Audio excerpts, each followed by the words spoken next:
Like church mice, we'd been snacking on the ramaki and spanakopita left out from the party the night before.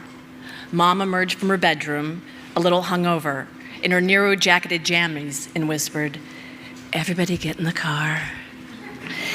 It was the early 1970s. She had fashionably frosted her hair with 2 horns at her temples, which made her whispering come off as somewhat demonic. We could have been mistaken for the Von Trapps, 8 of us, stair-stepped in height, wrapped in thousands of yards of matching gray and blue parochial plaid.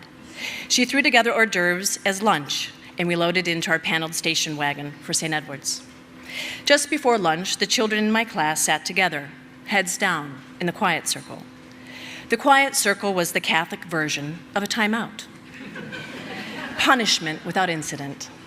Hell and damnation, a shared path. Notwithstanding, the quiet circle was the student swap meet. PBJ for your BLT, throw in the Nutter Butters and you've got a deal. Miraculously, in those days, none of us had peanut allergies. Like a lot of things, it wasn't allowed. The nuns would have said, "Stop itching your eyes and gasping and go ask for forgiveness." But I didn't do anything wrong. You will. That day, I chose to sit next to the new girl, Kathy Adams.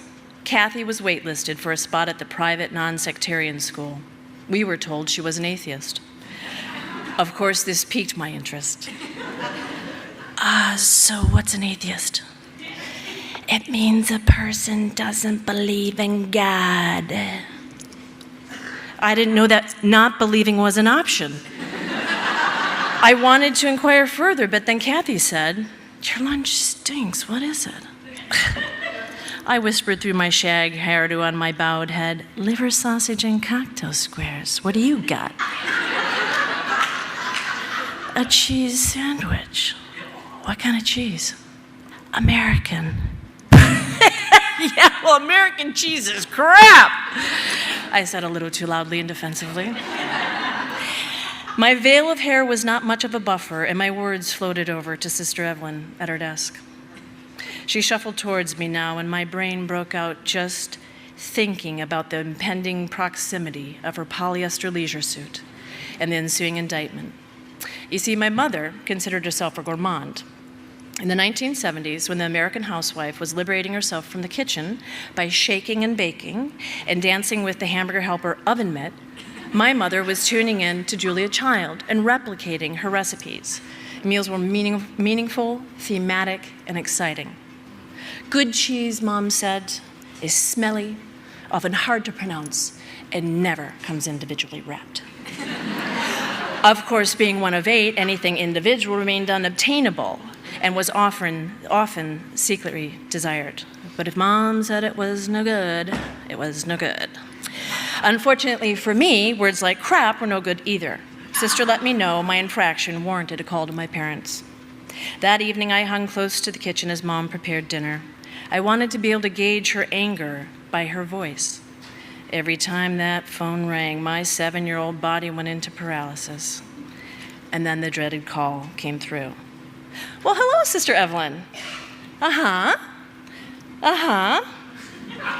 What? The C word?" My mother looked mortified. Slowly, she spun her head around, exorcist-like, to catch my gaze. Clearly, she was thinking of the other C word.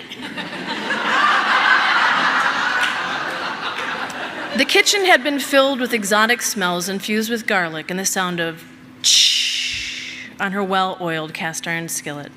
Now I smelled and heard nothing.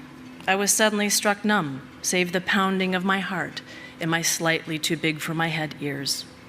"That is right, Mrs. Ortwein, your Molly told Kathy Adams her cheese sandwich was crap."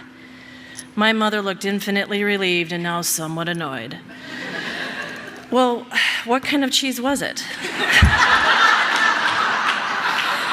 Sister Evelyn was surely confused by the question. "American, I imagine." "Sister," my mother said impatiently, "American cheese is crap. Now, if you don't mind, I have 8 kids to feed and I need to freshen up before my husband gets home. I like to remind him from time to time why he has 8 with me." Thank you, and good night. My mom winked at me and asked me to set the table. She giggled a little to herself and shook her head. Shh, shh. I was absolutely stunned. It was in that moment I learned I was not going to die. I was not going to go to the convent to be raised by cloistered nuns. I was going to go forward in this life with purpose and determination. I had received my mother's endorsement to be myself, and she was going to cheer me on all of the way. Thank you.